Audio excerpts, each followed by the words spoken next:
Okay, hi, my name is Alan, and I'm the last speaker for this segment. And today I'm going to share a bit about the business part of things. So, we've heard a lot of wonderful speakers talk about the maker culture, how do you think creatively, and so today I'm just going to share a bit from a different perspective as someone who has done a lot of making and who try to make a living of it. And so this is my story essentially.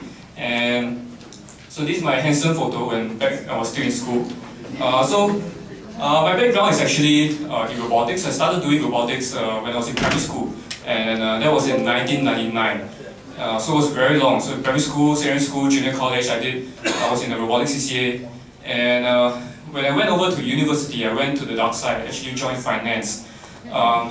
I lost my way for a while. I did finance for 3 years.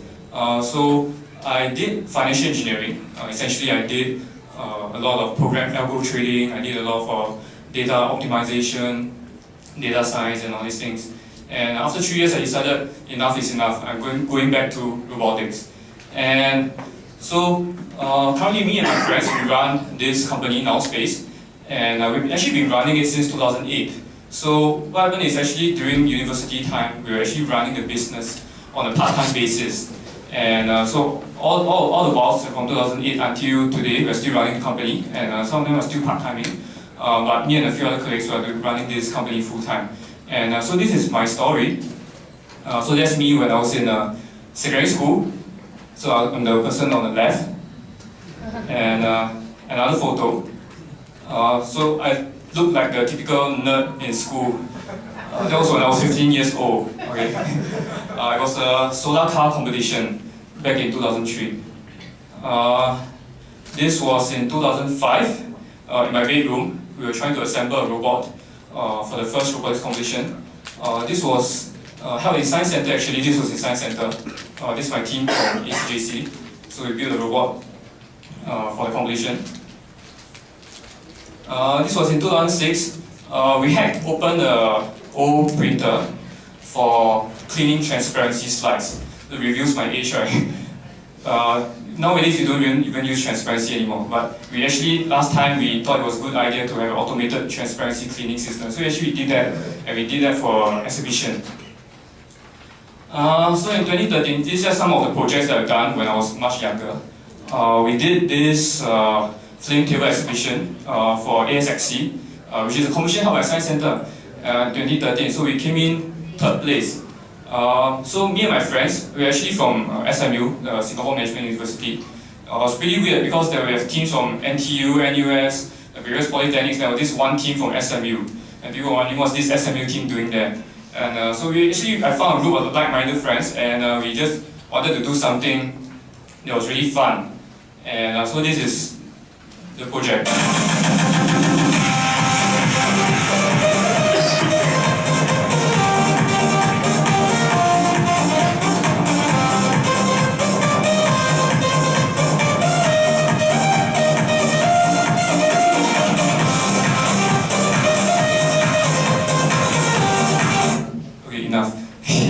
So I always tell my colleagues, when you do electronics, you fall in love with electronic music, okay? So you need to get in the mood. Okay, that's me on the right. So this was in 2008. That was actually the first company meeting we ever had. When my friend over here, Jasper, he's the founder, he brought all of us together and said, we're going to start a robotics company. We're going to go back to our own schools. We're going to teach robotics as a CCA. And we're going to make lots of money. And so that was in 2008. I was 20 years old. My friend was 18, and all of us were around the same age. Okay, and so we didn't know anything better. We didn't know how to run a business. All we knew was that we could go back to our own schools to do robotics coaching, and that's what we did. And we did that for quite a number of years.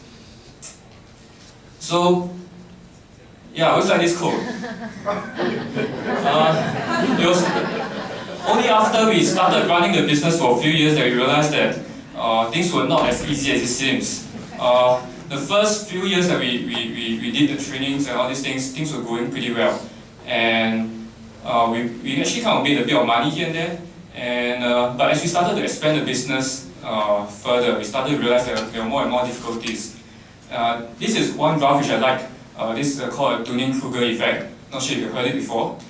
Basically, these two researchers, they won the Ig Nobel Prize, okay, for this paper. And so basically, to summarize, what they're saying is, you don't know what you don't know, okay? Or in another way to put it, if you're stupid, you do not know that you're stupid, okay? So the idea is that if you do not have experience, you do not know, you probably have very high confidence of yourself because you do not know how much things will be, how much more difficult things will be. Okay, so that was exactly where we were. We were here, okay, and we were so cocky and sure of ourselves. So we are trying to move from here, from Jon Snow. Okay, we are trying to move it to here. Okay, Game of Thrones season 7. Okay. And so there's always this saying where experience is actually the worst teacher. You're trying to move from here to here. So experience gives you the test before it gives you the lesson. And many times you have to fail the test many times, okay, before you get the lesson. And so that is what we learned from very young. While we were trying to study and work part-time and trying to run the company, and so we realized that things weren't as easy as it seemed. So what I'm going to share today is just maybe a few things that I learned while starting the company, and the difficulties we faced along the way.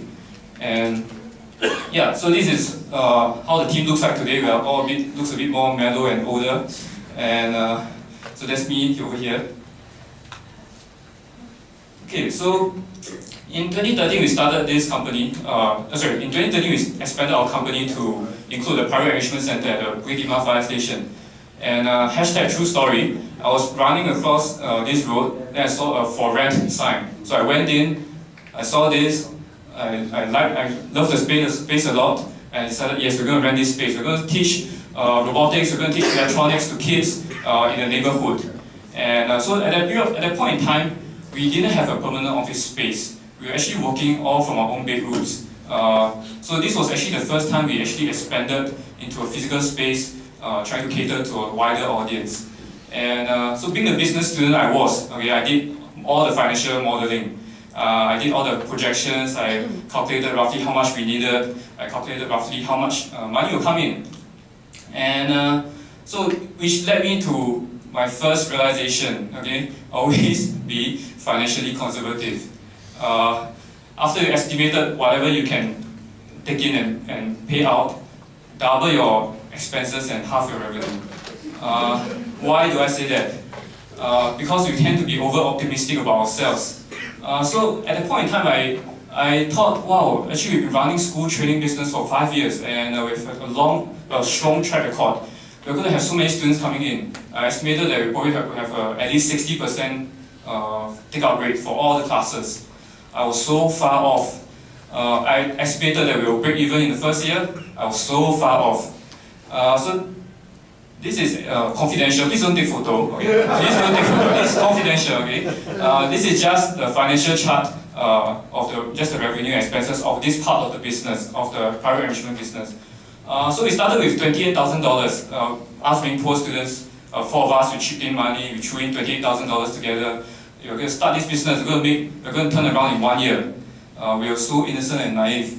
And so this blue shaded area is the cumulative profit or losses over here on the right hand side, and then this bars profit as a revenue and expenses on the left hand side. So for the first 1.5 years, we were bleeding money every month. We were bleeding money, and we reached a point over here. Here is about 28,000. We hit all our capital. All capital was gone, and so we were at this point. I told my partners, never mind, it's okay. I will take a bank loan of $10,000 and I'll pump it in. So in total we have about $40,000. So I was actually that time I was working full time in finance, so I still had some money to spare. But boom, we hit $40,000. How? What are you going to do? So at this point in time, we were at the lowest point in the business. We were wondering, should we give up the center? I mean, we've been running for 1.5 years and it wasn't making money. And so I decided we would run for the next 3 years. Next 3 months, okay? Because November and December typically we will have more business coming in. We thought we would just run it for November, December. If it still doesn't work out, we'll shut down the business. And boom, this was what happened. We do not know what happened. We didn't do extra marketing. So I think sometimes in life, a lot of things, luck plays a bit of role. Some people call it luck, some people call it divine providence. So we hang on for our lives for the last 2 months, and the revenue for these 2 months was bigger than the entire year. And so we turn around, okay? And this is what we call the valley of shadow of death. Okay? The valley of shadow, because this is usually the point where you start questioning yourself. Why are you so stupid? Why do you start this business? Why can't you just just work in finance, and why do you have to do so much things? Now you work harder than others and you lose more money. Okay? And the thing about this valley of shadow of death is that it's only a valley after there's uptick, right? If there's no uptick, it's the slippery slope to death. Right? And but hindsight is always 20/20, right? So in hindsight you see, oh, okay, so this was the toughest period, but yeah, it was indeed tough. So this was the part about financial conservatism. Of course now, this is back in 2013, 2014, now we're really fully out of the red already. And yeah, we're really thankful for that. I think the next thing that I want to share is also be realistic with your odds. I think only 90% of startups fail within the first 5 years.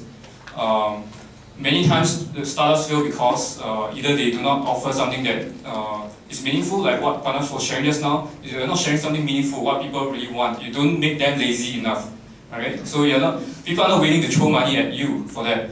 And so really be realistic with your odds. Most of the time, you will fail when you try to do a startup or start a new business. So just a brief overview. So now Space, after we started the Center for Robotics Learning in 2013, we started this ThinkCrate, this maker product in last year, 2016. So ThinkCrate, what is ThinkCrate? ThinkCrate is basically this idea. It looks something like this. It's a box of electronic items, and inside is all the electronic components for you to create a project. So this idea came last year, about February. We were having dinner and we decided, yeah, we should actually start selling products. So yeah, we bought our components from AliExpress, Alibaba, and we made a minimum viable product within 9 months. We did it within 9 months. And so this was the first project, this was the first MVP we had. It was a Moodland project.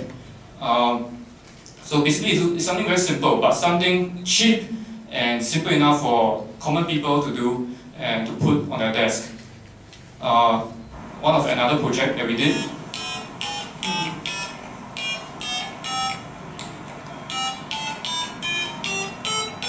This was a piano. This is a reaction game. So using simple circuitry and Arduino, as you get more and more correct prices, the LED gets faster and faster. Okay. So through that, we actually teach simple programming, and we record video assembly instructions. We have very detailed programming instructions, and we actually teach kids or even lay people how to get started in engineering and making. So this also opened up some doors for us to even showcase during the various road shows as well. One thing we learned about pushing out a product out there into the market is that as engineers or as makers, we always like to think that the best product will win and dominate the market, but that is rarely the case. It's not about the best product. There's a lot of other factors that's involved. For example, the marketing is very important, the product positioning, the price point, how you distribute the product, and how you service the clients. And of course, we didn't realize all that until like probably this year. Like we thought that we just focus on the product, we make something that suits everybody, and yeah, it's going to sell like hotcakes. Yeah, none of that happened.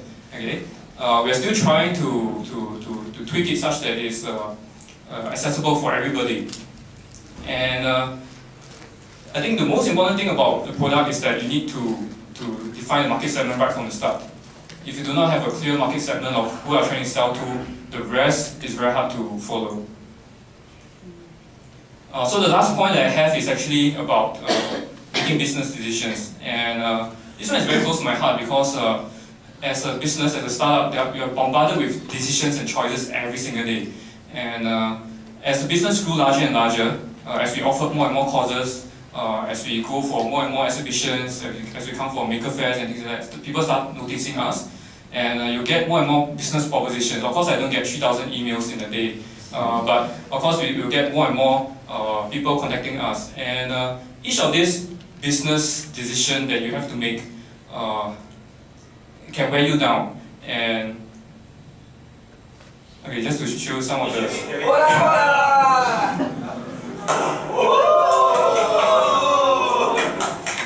This was earlier this year. So I was just showing you our business progress as a company. And so this year we actually opened our second enrichment branch in Siglap.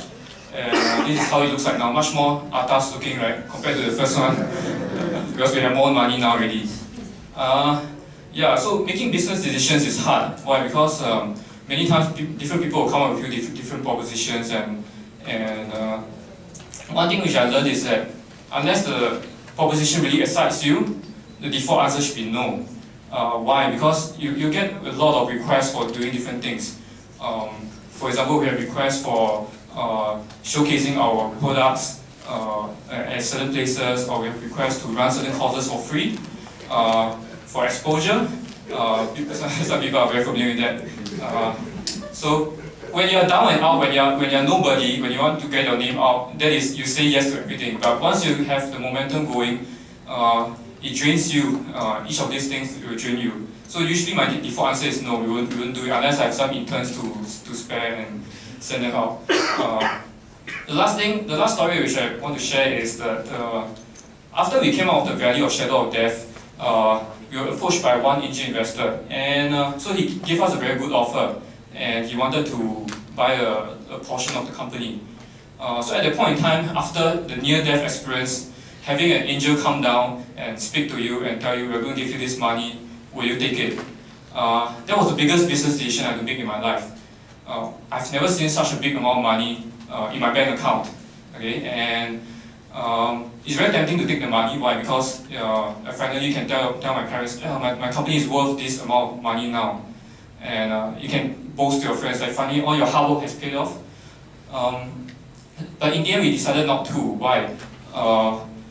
One of my business mentors, she told me this thing. Just because an opportunity presents itself doesn't mean you have to take it. And I still remember it to this day because some opportunities may seem very good, but every opportunity that you say yes to, you are saying no to something else. So for example, saying yes to the money will mean no to certain control, no to certain direction that we want to take. And yeah, the last point I have is that if you're good at something, never do it for free. Not that I'm being paid for this talk, but what I'm saying is that if you're sure of, you must be sure of what your value is, and you must be sure that when you come together as a community, there must be some exchange of value, a fair exchange of value, and everybody will grow together. And so this is what I learned over the past few years as a company. So if you have further questions, feel free to visit my website, or you can drop me an email over here. Thank you.